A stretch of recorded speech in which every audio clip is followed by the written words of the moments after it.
J.r.r. Tolkien held many strong and sometimes even radical opinions that often went against what could be considered the majority of his peers. As a man of letters, he was deeply immersed in the classical arts and ancient history, and knowing this, at first sight, you might be surprised to know that he hated the Roman Empire and everything it represented. This may be even more surprising as he was a deeply devout Roman Catholic, a lover of the Romance languages, and a supporter of the use of Latin itself within Catholic churches. In this video, we'll explore this seemingly paradoxical situation and examine precisely why Tolkien hated the Roman Empire. To start off, Rome as a civilization had a large impact on Tolkien himself and by extension his writings. While a medievalist at heart, there are numerous examples from the Lord of the Rings and the Legendarium as a whole in which we can see his Roman inspirations, whether that be from history or mythology. Some of these include Minas Tirith itself being based on New Rome, the city of Constantinople itself, with its famous beacons being likely inspired by the famous system employed by the Romans to warn of invasions. Others, perhaps more abstract, concern the general theme of the rises and falls of legendary peoples, of the nostalgia of their descendants, of the decline of a mighty ancient civilization, such as that of Numenor, that had lost its soul the more powerful it got, and slowly withered and died, though a part of it still survived in the east. Or perhaps of the origins of Rome itself. As Aeneas escaped from the downfall of Troy, so did Elendil, and it was their descendants Romulus and Remus, or Anarion and Isildur, that established the Númenórean realms in exile, as Rome was founded. To add to this, the descendants of the Númenóreans, as well as the Númenóreans themselves before their fall, treated the men of Middle-earth like barbarians and established many colonies. The Gondorian civil war itself, which almost destroyed the kingdom, was started solely because the king was half barbarian. Under the threat of doom, Gondor moved its capital from Osgiliath to Minas Tirith, following the former's decline, in a manner similar to how Ravenna became the capital of the empire with Rome's decline. The Dunedain live in a continent in which they are distinct from other men, the natives, who are considerably less technologically advanced, at least in the beginning. And more so than this, the language of the Gondorians, Westron, like Latin in the real world, becomes the lingua franca, the common tongue of Middle-earth as a whole. Other influences may include the Dunedain's enemies, the Horadrim, employing the use of elephant-like creatures like the Carthaginians, or the Battle of the Hornburg, like the defense of Rome by Horatius. Even if some of these similarities are coincidences, or they were made subconsciously, it is undeniable that Rome had a massive impact on the Lord of the Rings. Why then did Tolkien hate it with such a passion? Well, Tolkien did not hate any country or nation or people. He did not hate Rome itself, nor the Romans. What he hated was the Roman Empire.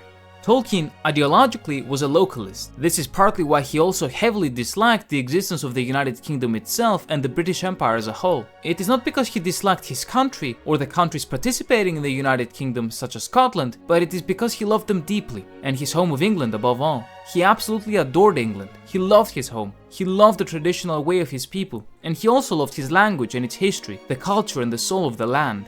In letter 77 written to his son Christopher in 1944 during the Second World War, he delves deeper on this issue. He discusses the resilience of the people in the fight against tyranny, the state and future of Western culture, the Soviets and the Americans, until finally making mention of the Romans and their empire. I should have hated the Roman Empire in its day, as I do, and remained a patriotic Roman citizen, while preferring a free Gaul and seeing good in Carthaginians. This is one of the only mentions he makes of the empire in the entire letter, and yet it says everything there is to know about him as a person, as well as his wider beliefs. Tolkien is a traditionalist, and he's a patriot, and in its day, he would have loved Rome and its culture, its history and its language, and he would have been a loyal citizen of Rome, and would not betray his homeland. Nonetheless, he would have hated Rome's conquests, and its treatment of the natives, and of the eradication of their cultures, and above all, of their beautiful languages and traditions, and their myths which he had loved to learn so deeply. He would have wanted to see Rome's empire gone, and Rome return to its humble roots, and as shown in a later quote, he would have wanted to bring the different peoples together, as individual nations that could perhaps live in peace and see good within one another.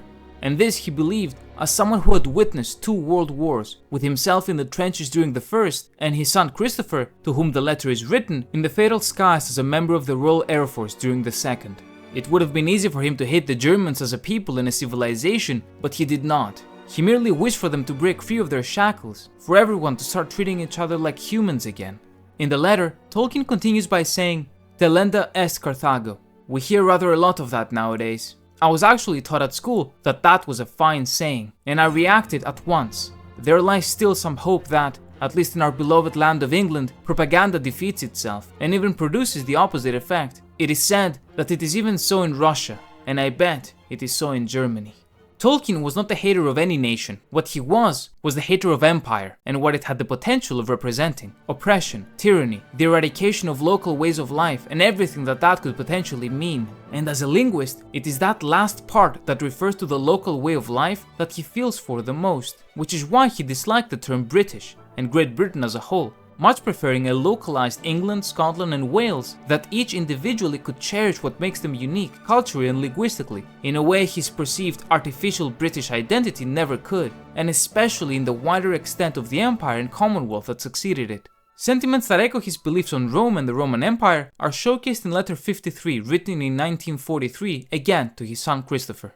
For I love England, not Great Britain, and certainly not the British Commonwealth, and if I was of military age, I should, I fancy, be grousing away in a fighting service and willing to go on to the bitter end, always hoping that things may turn out better for England than they are looking.